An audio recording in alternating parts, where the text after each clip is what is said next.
so pretty. Oh, they're still going. Look at this, these guys here.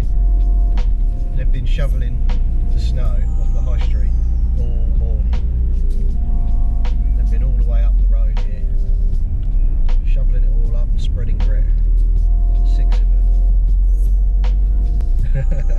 Missed. Went through that snowball, totally missed. Oh, they're throwing them off the roof.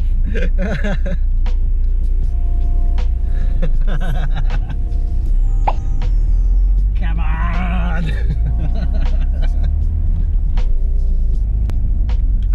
Let's fill her up with diesel.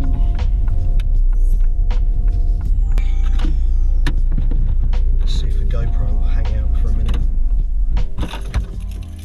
See if the battery will last.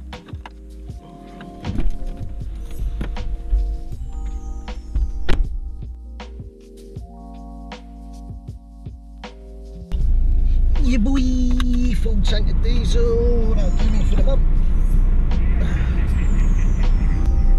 Come on mate.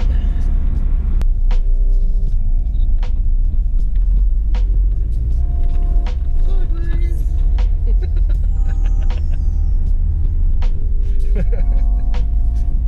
Whee! Happy days. Let's get my shit together. GoPro box.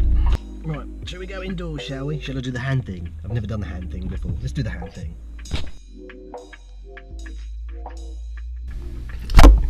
Do you like that? That's what the kids are doing on the vlogs these days. So, went to PC World today.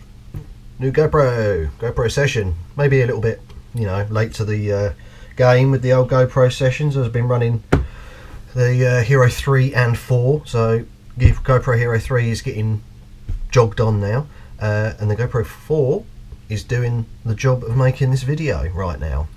The footage you just saw was from the session, pretty much right there in the car park. Got it out of the box, opened it up, and first thing I noticed was that the quality of this thing is better than even the Hero 4.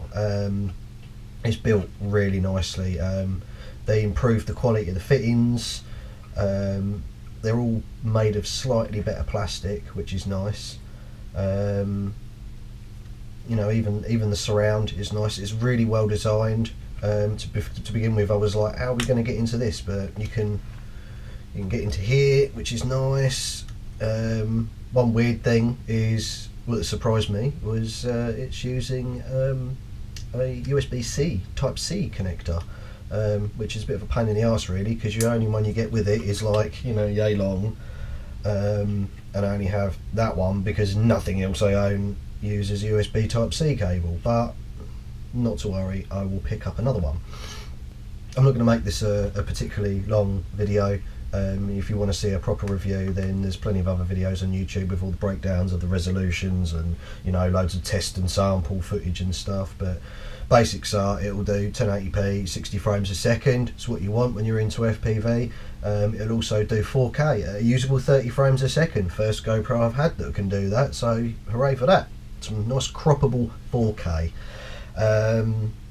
It only comes with a couple of basic mounts, but not to worry, I've already got, you know, plenty of those. We'll need to get some glass lens protectors, because I do not want to be smashing that.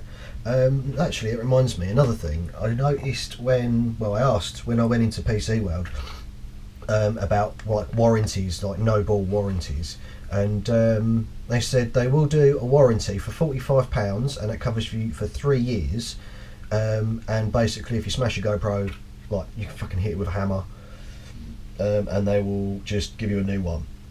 That sounds pretty reasonable to me for like £45 for 3 years, considering like if you're into FPV, you know, the GoPros are in a bit of a higher risk environment. So yeah, maybe worth thinking about. I'm probably going to grab that at some point soon. All I've got to do is just take this back there and with my receipt and say, hey, you know, I want to upgrade to the warranty. So cool. Oh, and also they do that at like £1 a month, I think, as well. But I wasn't really too worried about it. It's just another direct debit in it.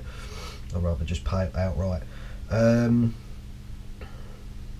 Yeah, I mean, this thing's just built so nicely. It really is. Should we get a bit of a closer look, shall we? It's beautifully made. It feels a lot tougher than earlier GoPros. Like I feel like I could just throw this at a wall and it would be fine. It's really nice. I think it goes that way up. No, it doesn't. Which way up does it go? There we go. It's a cube. It's kind of ambiguous in its design. But yeah. Boom.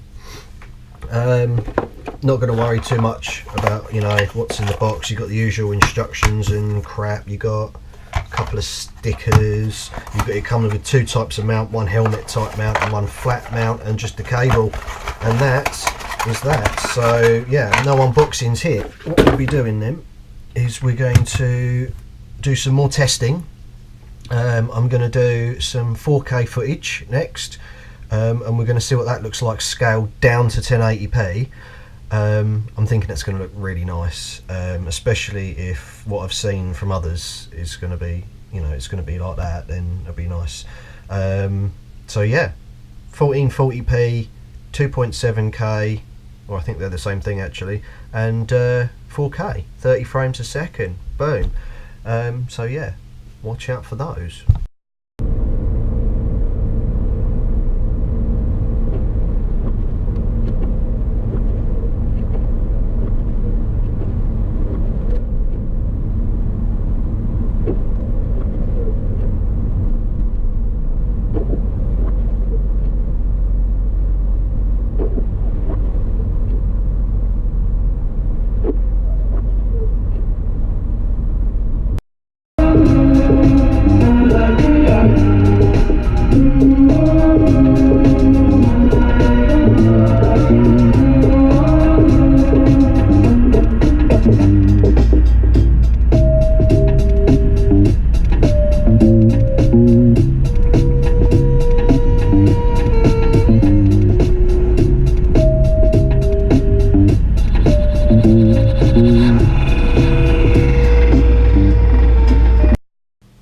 So yeah, looks pretty, doesn't it? I think I'm going to call that it for today's little review. I'm not really going to go to town, you know. I'll already explain why I'm not going to do long reviews. You can go wherever you want. Also, another thought, I'm hopefully going to be getting a Get Up F1 soon. It's another great little camera. It's in the Runcam HD or Mobius type form factor, so you know, nice slim line, not a big frontal area for drag. So I'm going to be grabbing one of those soon, because also that does 30 frames a second, 4K, and it's under £100, which is pretty impressive. If you want to see a full review on that, head over to Painless 360. Lee over there has done a really good review on it with some great footage, and it's really good 4K for its price, really good.